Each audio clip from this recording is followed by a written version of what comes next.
Halo teman-teman, kembali lagi ke podcast Kelompok 4 dengan saya Andra Setigoran dan teman-teman lain dipersilakan untuk memperkenalkan diri dari Bang Andika. Halo teman-teman, perkenalkan nama saya Andika Panjaitan.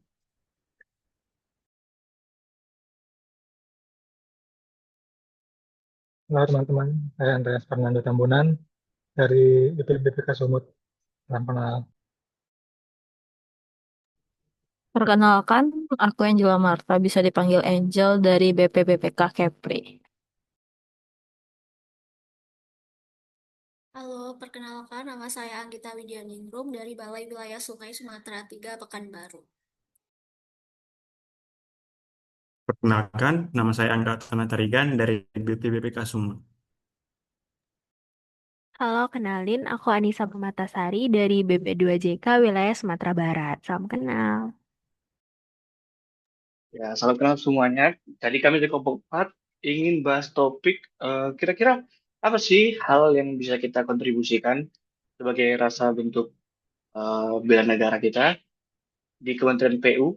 Apa yang bisa kita berikan kepada Kementerian PU supaya lebih baik, terlihat lebih baik Kementerian PU. Kalau yang kita pelajari kan, kita sudah belajar tadi bela negara dengan wawasan kebangsaan. Nah, kira-kira kalau menurut Bang Andika nih, sesuai dengan topik tadi, kira-kira apa sih yang bisa kita lakukan atau apa sih yang bisa kita berikan kepada Kementerian PU dalam konteks bela negara dan wawasan kebangsaan ini? Oke, Bang Andre. Jadi menurut saya itu dari topik-topik yang sudah dipelajari gitu kan ya. Nah, jadi hal-hal sederhana bisa kita lakukan, nggak harus yang besar-besar kali gitu. Contoh, yang pertama poinnya ini adalah tentang kita harus menjadi manusia pembelajar gitu. Jadi kita terus belajar sebagai bentuk profesionalisme kita gitu. Nah, apa yang kita pelajari? Ya, hal-hal sederhana aja. Kita misalnya mengikuti kurikulum seperti sekarang ini, kita sedang dalam fase laksar sampai Oktober nanti gitu. Jadi diharapkan kita itu semangat, semangat dalam mengikuti laksar, semangat dalam berpodcast seperti ini, gitu kan? Nah, kemudian yang kedua kita harus mempelajari juga apa sih tugas kita dan fungsi kita diterima di sini. Jadi kita harus baca itu peraturannya gitu, supaya kita tidak masuk ke ranah orang lain, gitu kan? Jadi supaya sesuai dengan harapannya kita bisa bekerja gitu. Nah, kemudian eh, kita harus cepat beradaptasi. Mungkin sebagian dari kita itu adalah kerja di swasta sebelumnya atau freelance sebelumnya atau pengusaha sebelumnya gitu. Jadi ini adalah lingkungan baru untuk kita. Nah, oleh karena itu kita harus cepat beradaptasi. Kita harus belajar lingkungan ini, bagaimana cara kerja di sini dan segala macam gitu. Nah, yang keempat, yang tidak kalah penting juga kita harus paham hak dan kewajiban. Ya setidaknya kita tahu ya kan tanggal berapa cair dan segala macam, berapa hak kita, apa kewajiban kita, itu terutama. Nah, yang terakhir adalah mungkin beberapa dari kita di sini, contoh seperti saya, itu bukan anak teknik sipil gitu. Nah, sementara di sini kerjaannya itu sesuai dengan jabatan saya itu kan jalan dan jembatan, penata kelola jalan dan jembatan. Nah, tentunya yang dipelajari itu adalah dunia sipil. Jadi, ya misalnya kayak saya pribadi harus banyak belajar lagi, kayak kuliah ulang gitu lah. Kuliah ulang yang nanti eh, tujuannya adalah supaya bisa melaksanakan tugas dan fungsi saya. Kesimpulannya, sebagai individu, kita perlu meningkatkan skill sebagai cermin dari profesionalisme sejati, karena mencerminkan kesadaran diri, tanggung jawab moral, dan orientasi mutu dalam bekerja dan melayani sebagai ASN. Kira-kira seperti itu, Bang Andre. Oke, cukup menarik sih ya. Berarti langkah-langkah yang bisa kita berikan itu sebenarnya hal-hal kecil aja ya dari diri kita dulu. Seperti ya rutin dulu ikut latsar. Dengan rutin ikut latsar ini kita kan bisa tahu gitu basic-basic apa yang dibutuhkan sebagai PNS untuk membuat Kementerian PAN ini lebih baik lagi. Menarik sih Bang. Selanjutnya kita ke Kak Anggita. Menurut Kak Anggita tuh kira-kira apa gitu yang bisa kita kontribusikan supaya membuat PU tuh lebih baik? Oke, thank you Bang Andreas. Kalau menurut aku nih Bang, salah satu hal penting untuk membuat PU itu bisa lebih baik ke depannya, yaitu dengan cara menjadi ASN yang netral gitu. Kayak kita tahu lah dari awal tuh, ketika kita menjadi ASN, netralitas itu adalah harga mati buat kita, di mana kita tuh harus punya komitmen yang teguh untuk menjaga profesionalitas kita, gimana cara kita melakukan pekerjaan kita, di mana cara kita untuk melakukan pelayanan publik ke masyarakat gitu. Jadi menurut aku nih, netralitas itu adalah prinsip yang penting banget untuk kita jaga supaya pelayanan publiknya tuh tetap berjalan dengan adil dan objektif untuk semua pihak. Mungkin salah satu cara nih supaya kita tuh bisa melakukan bentuk kenetralitasan sebagai insan PU nih, yaitu dengan cara fokus dengan tugas dan fungsi pelayanan publik kita gitu. Jangan sampai kita itu malah jadi bersifat subjektif terhadap suatu hal gitu kan. Jadi kita tetap harus fokus sama tugas dan fungsi utama kita. Yang kedua, pasti kakak dan abang-abang juga tahu lah, kalau sebagai ASN kita tuh nggak boleh condong kepada salah satu partai politik. Entah itu kita mempromosikan suatu parpol tertentu, atau mungkin bahkan kita nggak boleh memakai atribut partai politik tertentu. Apalagi pas masa-masa pemilihan umum seperti itu. Yang selanjutnya ini yang paling penting banget sih menurut aku tuh, dengan cara netral di sosial media, dengan cara tidak mudah termakan hoax atau tidak mudah terprovokasi nih, misalkan ada konten-konten yang berbau kebencian terhadap suatu isu, kita jangan sampai ikut berpartisipasi, karena sebagai ASN tentu itu kayak melanggar komitmen awal kita gitu kan. Terus mungkin yang bisa kita lakukan selanjutnya yaitu dengan menjadi teladan yang bagus nih Bang di lingkungan masyarakat gitu, karena seperti yang kita tahu lah, ASN tuh pasti dipandang berbeda sama masyarakat sekitar. Jadi bagaimana kita bertindak pasti akan menjadi contoh untuk masyarakat ke depannya gitu kan. Terus mungkin em, langkah terakhir nih yang bisa kita contohkan atau berikan sebagai bentuk dari netralitas kita menjadi ASN, yaitu dengan cara melaporkan kalau misalkan ada pihak-pihak yang memberikan tekanan atau instruksi tertentu nih buat kita untuk istilahnya bertindak tidak sesuai norma gitu. Karena bagaimanapun ya kita sebagai ASN harus netral gitu. Jadi jangan sampai tindakan kita tuh memberikan dampak yang jadi berat sebelah gitu sih Bang. Mungkin itu pandangan aku terkait bagaimana cara untuk meningkatkan PU menjadi lebih baik ke depannya. Oke, menarik ya kayak. Ternyata untuk meningkatkan PW itu kita tuh nggak usah sibuk lah ngurusin politik, tetap menjaga netralitas dan fokus pada pelayanan publik. Nah, kalau selanjutnya kita mau bahas ke Kak Angel, kira-kira menurut Kak Angel tuh ya, apa sih yang bisa kita berikan gitu pada PU supaya PU itu menjadi lebih baik? Oh ya, oke gini. Terima kasih ya sebelumnya waktunya. Kita kan ini konteksnya untuk PU yang lebih baik dan lebih kuat ya. Tadi juga kayak disenggol oleh Bang Andika tuh, kalau karena dasarnya bukan sipil, mungkin aku juga merasakan aku dasarnya bukan sipil.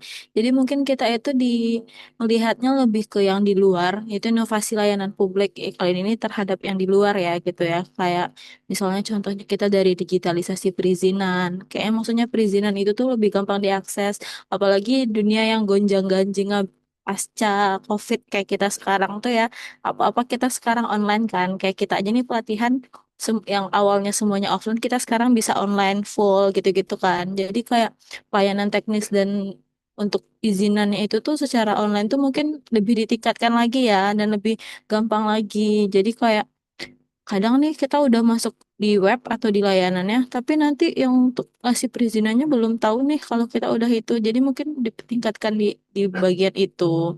Terus juga untuk yang balai pelaksananya itu yang mobile service. Untuk kita sekarang kan karena udah digital semua ya, kita online.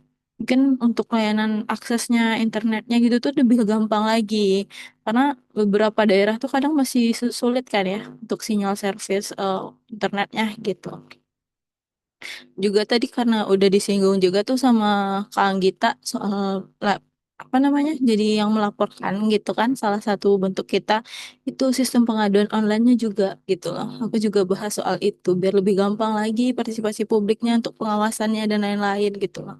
Ini aku mungkin lebih ke lingkup yang secara umumnya ya, karena aku juga sama kayak Bang Andika gitu yang bukan dari sipil. Mungkin kayak gitu sih Bang. Oke, makasih Kak. Menarik juga ya. Jadi, gimana pun, kalau dari diri kita sudah diperbaiki tadi, yang dibahas Bang Andika dengan eh, Kak Anggita, sekarang kita ke pelayanan publik tadi ya Kak. Gitu ya. Pelayanan publik gimana supaya publik itu lebih gampang mau untuk urusan administrasi atau mengakses atau sekedar mengakses info tentang Kementerian PU ya supaya lebih dikenal orang. Selanjutnya mungkin bisa ke Bang Andreas Fernando Tambunan. Kira-kira apa ya yang bisa kita lakukan Bang untuk meningkatkan atau membuat PU lebih baik? Ya, Bang Andreas Hatigoran, terima kasih Mas untuk kesempatannya. Menurut saya sih sebagai ASN, khususnya kita di Kementerian PU, kita harus senantiasa untuk meningkatkan rasa nasionalisme kita eh, untuk sehari-harinya. Banyak cara yang bisa kita lakukan untuk meningkatkan rasa nasionalisme kita, di mana dengan meningkatnya rasa nasionalisme kita itu, kita menjadi semakin bangga menjadi instan PU dan kita juga semakin bangga melakukan tugas-tugas kita. Cara yang pertama yang menurut saya apa namanya, menurut saya patut dilakukan yaitu yang pertama eh, kita wajib untuk memberikan konten-konten positif dan inspiratif melalui sosial media kita. Misalnya kan kalau kita atau balik kita melakukan pembangunan gitu Bang ya, kita bisa memposting itu dengan caption yang apa namanya membangun atau inspiratif sehingga orang-orang yang melihat sosial media kita tahu bahwa kita sebagai Kementerian PU juga senantiasa membantu pemerintah untuk meningkatkan kesejahteraan masyarakat kita gitu. Yang kedua juga sebagai insan PU juga di kantor-kantor kita bisa melakukan semacam apa namanya diskusi santai gitu dengan teman kerja kita, dengan pimpinan kita maupun dengan masyarakat sekitar. Kita bisa diskusi santai terkait eh, apa namanya pengalaman-pengalaman kita untuk meningkatkan nasionalisme kita, seperti pengalaman kita bergotong royong, seperti pengalaman kita juga untuk menghadapi banyaknya perbedaan di antara kita di masyarakat ini. Dan yang terakhir juga yang tidak kalah penting juga sebagai insan PU juga kita harus senantiasa aktif dalam kegiatan kebangsaan seperti upacara bendera, seperti gotong royong di eh, sekitar rumah kita, dan juga seperti yang kita lakukan sekarang, yaitu kegiatan bela negara yang sudah disusun oleh Kementerian PU. Mungkin seperti itu Bang Andreas. Oke, makasih Bang. Menarik juga ya. Tapi eh, kalau menurut Abang kita tuh harus ningkatin lagi rasa nasionalisme. Dengan punya rasa nasionalisme tentu kita akan bekerja dengan sungguh-sungguh karena kita juga bekerja di instansi pemerintah ya. Jadi bisa langsung berkaitan dampaknya. Oke, selanjutnya ke Bang Angga. Menurut Bang Angga, apa yang bisa kita lakukan untuk membuat PU itu supaya jauh lebih baik lagi?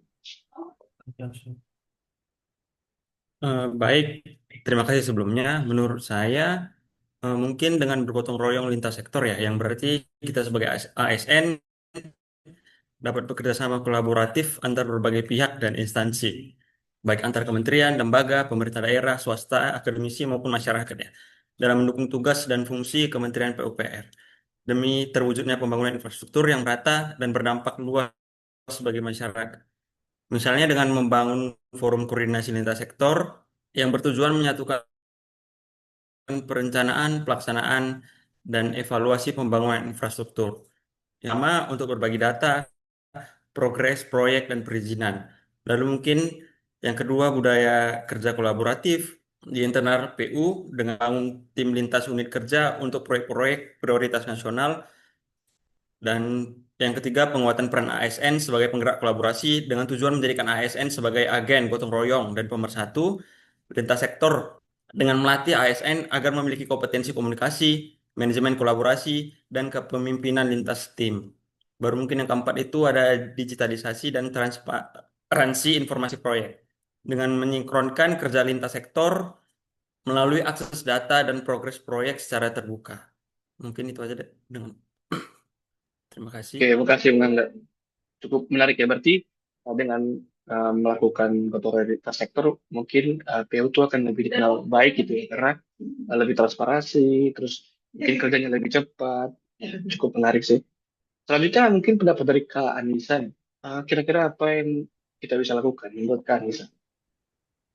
Iya Bang, kalau menurut aku mungkin aku mau elaborasi ya tadi soalnya beberapa poin-poin itu udah disampaikan sebelumnya sama ada Bang Andika juga sempat juga disampaikan sama Bang Andreas soal gimana kita menghargai perbedaan yang ada karena mungkin aku pengen fokusnya itu ke kitanya ya sebagai orang di dalamnya yaitu pelaksana dari kebijakannya. Kita harus menghargai perbedaan yang ada terus juga tidak diskriminatif, nggak menganggap budaya kita sendiri itu sebagai budaya yang paling baik gitu ya kak ya karena mengingat beberapa dari kita juga ada yang optimalisasi gitu ya jadi kita ditempatkan di tempat-tempat yang bukan daerah asal kita gitu terus juga aku ada dengar soal Bang Andreas yang bilang pemanfaatan literasi digital gitu ya karena mungkin sekarang kita kalau literasi itu bukan ke buku lagi ya sekarang karena sekarang udah ada literasi digital dan kebetulan aku juga dari Humas nih ngambil formasinya kalau menurut aku salah satu caranya itu adalah dengan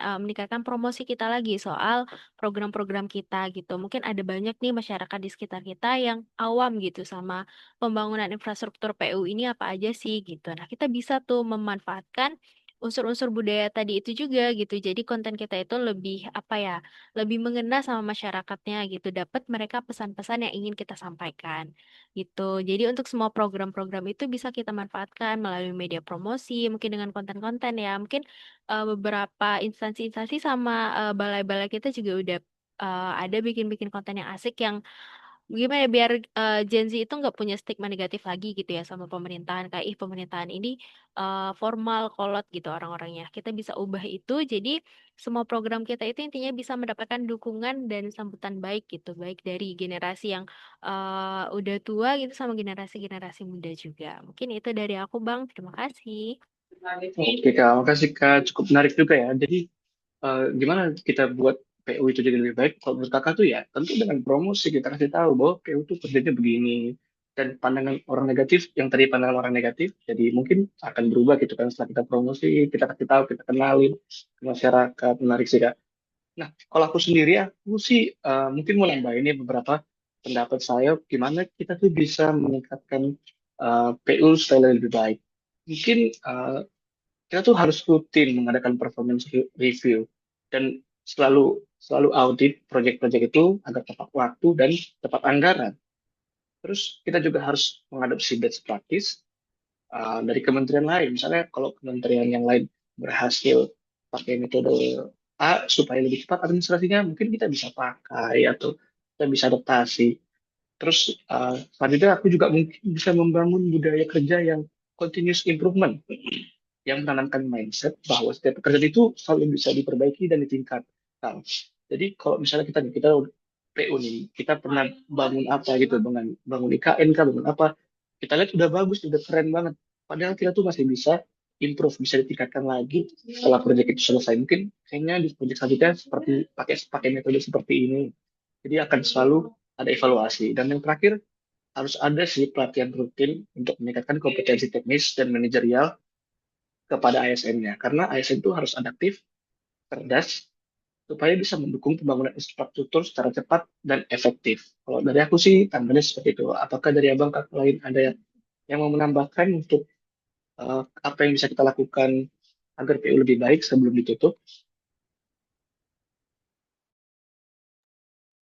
Kalau tidak ada, mungkin itu saja podcast cepat dari kelompok 4. Terima kasih dan sampai ketemu di podcast selanjutnya. Bye-bye. Mantap.